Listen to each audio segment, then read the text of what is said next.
এখানে নূর বলতে মুফাসসিরে কেরামগণ বলেন, কয়েকটা ধাপে উল্লেখ করেছেন। নূর বলতে প্রিয় নবীকে বোঝানো হয়েছে, নূর দ্বারা কোরআনকে বোঝানো হয়েছে, নূর দ্বারা ইসলামকে বোঝানো হয়েছে, নূর দ্বারা কোরআন এবং হাদিসের ধারক বাহক ওলামা হযরতকে বোঝানো হয়েছে। আল্লাহ পাক বলেন ইরিদুনা, ওরা ইচ্ছা পোষণ করেছে ফুৎকার দিয়ে আল্লাহর নূর জমিন থেকে উৎখাত করে দিবে, নিভিয়ে দিবে। এখানে ফুৎকার বলতে কলমের ফাঁকাও হতে পারে, বক্তব্যও হতে পারে, সাংগঠনিক কোন সিদ্ধান্তও হতে পারে, রাজনৈতিক কোন সিদ্ধান্তও হতে পারে, আইনের কোন সিদ্ধান্ত হতে পারে। এটাকে বলা হচ্ছে ফুৎকার। কথাটা ভালো করে বুঝবেন। কলমের ফাঁকা দিয়ে যদি বলা হয় ইসলাম নিষিদ্ধ, তাহলে কলমের ফাঁকাটাই হলো ফুৎকার। সাংগঠনিক ভাবে সিদ্ধান্ত হলো কোরআন নিষিদ্ধ, ওইটি ফুৎকার। ভারতে যেমন করে এখনো পর্যন্ত কোরআনের যে সমস্ত আয়াতকে তারা আইনি প্রক্রিয়ার মাধ্যম দিয়ে নিষিদ্ধকরণ করেছে, জিহাদ সম্পৃক্ত আয়াত, কোরআনুল কারীমের ভিতরে জিহাদ সম্পৃক্ত আয়াত যা আছে 529টি আয়াত আছে শুধু জিহাদ সম্পৃক্ত আয়াত। আর জিহাদের কথা আল্লাহ পাক বলেছেন 2910 বার। ভারতের পার্লামেন্ট থেকে ওরা যখন উত্থাপন করলো মুসলমানদের কোরআনের ভিতরে আছে হলো জিহাদ, জিহাদ মানেই হলো জঙ্গি, জিহাদ মানেই হলো জঙ্গি, এরকম কিছু ট্যাগ লাগায় আদালতে কোরআনের বিরুদ্ধে মামলা করলো। যাই হোক, এই বিষয়টা আমরা সকলেই জানি। তারা আইনি প্রক্রিয়ার মাধ্যম দিয়ে আল্লাহর নূরকে ফুৎকার দিয়ে নিভিয়ে দেওয়ার চিন্তা ভাবনা করেছিল। ইতিপূর্বেও কিন্তু আমাদের দেশেও ছিল কিছু সংখ্যক লোক, আমি তাদের নামটা আমি বলতে যাচ্ছি না। আল্লাহ বলে ওরা ফুৎকার দিয়ে নিভিয়ে দিতে চাইবে, কিন্তু আমি আল্লাহ প্রজ্বলিত করব। জোরে বলা যাবে একটু সুবহানাল্লাহ। পৃথিবীর মানুষ যদি আল্লাহর নূর ফুৎকার দিয়ে নিভিয়ে দেওয়ার চিন্তা ভাবনা করে, সেটা কলমের ফাঁকা দিয়ে হোক, সাংগঠনিক সিদ্ধান্ত দিয়ে হোক, অথবা রাজনৈতিক কোনো বিষয় দিয়ে হোক, ওরা নিভানোর চেষ্টা করবে। আল্লাহ কয় আমি প্রজ্বলিত করব, আল্লাহ প্রজ্বলিত করবে। কিন্তু দেখা যাচ্ছে ওলাউ কারিহাল কাফিরুন, কাফেররা পছন্দ করে না। এখন দেখা যাচ্ছে, আমি কিন্তু আগেই বলেছি আল্লাহর নূর হলো কোরআন, আল্লাহর নূর হলো প্রিয় নবী মুহাম্মদ সাল্লাল্লাহু আলাইহি ওয়াসাল্লাম, আল্লাহর নূর হলো ইসলাম, আল্লাহর নূর হলো কোরআন হাদিসের ধারক বাহক ওলামা হযরত। এদেরকে যখন প্রতিষ্ঠিত করা হচ্ছে, তখন এক শ্রেণীর মুসলমান নামে মুসলিম, কিন্তু অন্তরের ভিতরে জ্বালা শুরু হচ্ছে। কেন আল্লাহর জমিনে নূর প্রতিষ্ঠিত হবে? কেন আল্লাহর জমিনে আল্লাহর নূর উদ্ভাসিত হবে? কেন আল্লাহর নূর দিয়ে সমাজ ব্যবস্থা পরিচালিত হবে? অন্তরের ভিতরে জ্বালা যন্ত্রণা শুরু হয়ে যায়। বুঝতে হবে ওই ব্যক্তিটি হলো কাফের। ওই ব্যক্তিটি কি? ও যতবার হজ করুক না কেন, ও যতবার তাহাজ্জুদ বুজুর্গ হোক না কেন, যত বড় ইবাদত করেনেওয়ালা হোক না কেন, আল্লাহর ভাষায় হলো কাফের। আল্লাহ পাক বললেন খবরদার, লা তাত্তাখিযুল, তোমরা গ্রহণ করো না কাফিরিন, কোন কাফেরকে আউলিয়া, অভিভাবক হিসাবে। ওই যে আমি তো ইতিপূর্বে বললাম কাফের কারা? যারা আল্লাহর আইনকে পছন্দ করে না, ওরা হলো কাফের। আল্লাহর আইন দিয়ে নিজের সমাজ দেশকে পরিচালনা করতে চায় না, ওরা হলো আল্লাহর ভাষায় কাফের। এবার আল্লাহ পাক বলেন মিন দুনিল মুমিনিন, মুমিনদের ব্যতীত। আতুরিদুনা আন তাজআলু লিল্লাহি আলাইকুম সুলতানাম মুবিনা। আল্লাহ পাক বলতেছেন আতুরিদুনা, তোমরা কি এটা, তোমরা নিজেদের কি এটা কি পছন্দ করো? তাজআলু লিল্লাহি, আল্লাহর জন্য, আলাইকুম, তোমাদের জন্য, সুলতানাম মুবিনা, এমন একজন প্রেসিডেন্ট তোমাদের উপরে অর্পিত হোক, যেই প্রেসিডেন্টটা হচ্ছে কাফের, মুশরিক, আল্লাহদ্রোহী, ইসলামদ্রোহী, আল্লাহর আইনের বিপরীতমুখী চলবে, এমন কোনো কিছু রাষ্ট্রপ্রধান কি তোমরা চাও? এটা আল্লাহ পাক আমাকে আপনাকে প্রশ্ন করতেছে। আপনাদের কাছে জিজ্ঞাসা করতে চাই যে এমন প্রেসিডেন্ট, এমন একজন নেতা আসুক, যেই নেতা হলো ইসলামিক নেতা, যেই নেতা কোরআন বিরোধী আইন করবে, কোরআনের আইন করবে না, এমন নেতাকে আপনি কি চান? এটা আল্লাহ কিন্তু প্রশ্ন করতেছে। সেই কথা আপনাদেরকে আমি প্রশ্ন করতেছি। আল্লাহ পাক নিজে বললেন। অনেকেই বলে হুজুর আপনারা তো বানায় বানায় অনেক কথাগুলো বলেন। আমি বলি বন্ধু, আপনাকে অনুরোধ করে বলি, আপনি যদি আপনার বোঝার অক্ষমতা যদি থেকে থাকে, তাহলে সেক্ষেত্রে আমি আপনাকে পরামর্শ দেব, আপনি কোরআন এবং হাদিস একটু স্টাডি করেন। যদি নিজে না বুঝেন, আপনার মনের মতো পছন্দ মতো কোনো আলেমের কাছে যাবেন, তার কাছে গিয়ে এই আয়াতগুলো পেশ করবেন, আর তার কাছ থেকে শুনে নেবেন এই আয়াতের কথা আমরা মুখ বানোয়াটি বলি নাকি কোরআন হাদিসের মধ্যে আছে সঠিকগুলোই বলি। অনেকে বলে হুজুর আপনারা মসজিদে এসে রাজনীতির কথাবার্তা বলেন কেন? আমি আপনাকে বলি, এখন আপনার জ্ঞানের স্বল্পতা অনেকটাই আছে।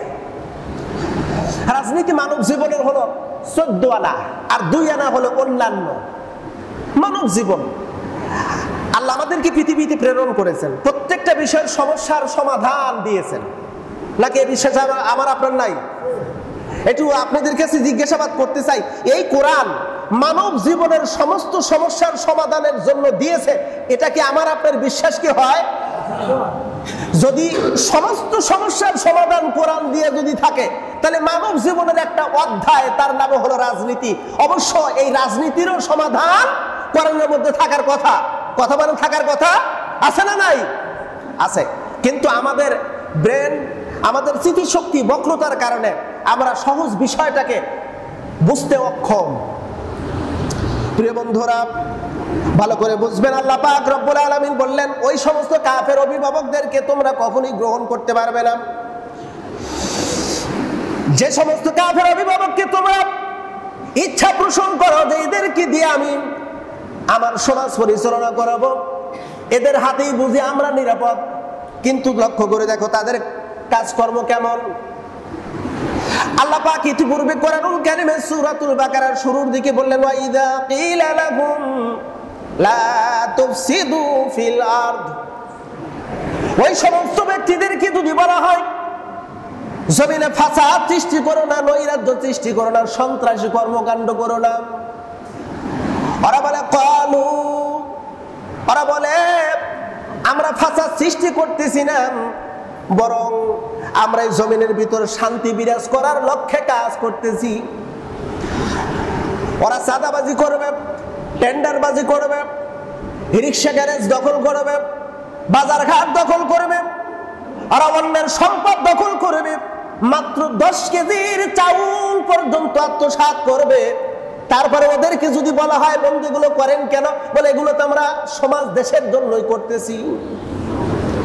আল্লাহ কয় আলা ইন্নাহুম হুমুল মুফসিদুনা ওয়ালাকিন লা, এ বান্দা তুই কি জানিস ওদের ব্যাপারে সাবধান, আলা সাবধান, ইন্না নিশ্চয় হুম হুমুল মুফসিদুন, ওরা কিন্তু আসলেই সন্ত্রাস, ওদের থেকে দূরে থাকো। কথাটা কার? আল্লাহর পরিষ্কার বার্তা। এগুলো শোনার পরেও যদি আপনি যদি চিন্তা ভাবনা করেন, আপনি যদি এখনো যদি আপনার মন মানসিকতাকে যদি পরিবর্তন যদি না করেন, তাহলে বোঝা যাচ্ছে আল্লাহর ওই কথা লাহুম কুলুবুন লা ইয়াফকাহুনা বিহা।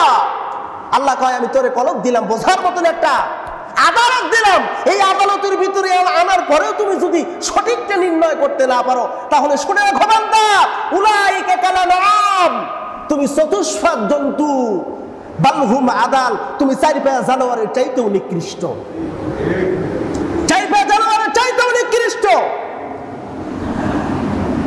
কতটা নিকৃষ্ট হলে এই সমস্ত কার্যকলাপ গুলো করে? আপনি ডিসিশন নেন। আচ্ছা, আমরা এখানে যারা আছি, এই কয়েকদিনের ভিতরে আমাদের এই গ্রাম থেকেই আমার প্রিয় কয়েকজন মুসল্লি দুনিয়া থেকে বিদায় হয়ে গেছে। তারা বিদায় হওয়ার পূর্বে কখনো কি আমরা এরকম মনে কি ধারণা করেছিলাম যে মরহুম মাগফুর সাইদার রহমান দুনিয়া থেকে বিদায় হয়ে যাবে? আমরা কখনো কি মনে করেছিলাম অল্প বয়স্ক আল আমিন সে বিদায় হয়ে যাবে? এখন আমরা যারা আছি এর মধ্যে থেকে কার কখন ডাক আসবে এইটার তো কোনো ওয়ারেন্টি গ্যারান্টি নাই। বাজারে যদি কোনো প্রোডাক্ট কিনতে চাই, মার্কেটের ভিতরে ঢুকি, যেই প্রোডাক্টের গায়ে লেখা রয়েছে ওয়ারেন্টি গ্যারান্টি 8 বছর 10 বছর, ওই প্রোডাক্টটার যত দাম হোক আমরা কেনার জন্য চেষ্টা করি। প্রখ্যাতরা আর একটা মার্কেটে ঢুকলে দেখা যায় একটু আগে যেই প্রোডাক্টটা দেখে আসলাম ওইটার চাইতে এর দাম 10 গুণ কম। দোকানদারকে বললেন, ভাইজান এইটা নিতে চাই, ওয়ারেন্টি গ্যারান্টি কি? বলে শাটার গ্যারান্টি। বলে শাটার গ্যারান্টি, তার মানে ঘর থেকে বের করার পরে নষ্ট হলে বাতিল, ফেরত নেওয়া হবে না, ফেরত দেওয়া যাবে না, অতএব এটা কেনাই যাবে না। যেটা ওয়ারেন্টি গ্যারান্টি আছে ওইটা দিয়ে যত টাকা লাগুক ওইটাই আমি কিনবো।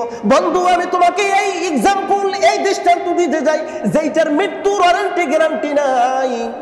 কখন মৃত্যু আসবে, কখন আমাকে আখিরাতের পথযাত্রী হতে হবে আমি জানি না। কেন আপনি অন্যায়ের সাথে থাকেন? কেন আপনি দুর্নীতির সাথে থাকেন? কেন আপনি গরিহিত কাজের সাথে থাকেন? কেন আপনি কবিরা গুনার সাথে থাকেন? কেন? নিজেকে প্রশ্ন করেন। দিনের শেষে রাতের বেলা খাওয়া দাওয়া শেষ, বিছানায় যাবেন, এটা ইসলামের ভিতরে আত্মসমালোচনা করা ফরজ। আত্মসমালোচনা করা কিন্তু ফরজ। সারাদিন আপনি কি করলেন, এবার একটু বিছানায় যান, বিছানায় গিয়ে একটু চিন্তা ভাবনা করেন, সকাল থেকে শুরু করে আমি কি করলাম সারাটা দিন, কয়টা নেকির কাজ, কয়টা গুনার কাজ করলাম। হিসাব তখনই বড় বড় হয়ে যাবে। একটা বারও তো চিন্তা ফিকির করলাম না। সকালবেলা ঘুম থেকে উঠি চিন্তা ভাবনা হলো দুনিয়া, ঘুমানোর আগ মুহূর্ত পর্যন্ত শুধু দুনিয়া আর দুনিয়া, অল্প সময়ের দুনিয়া, 60 বছর 70 80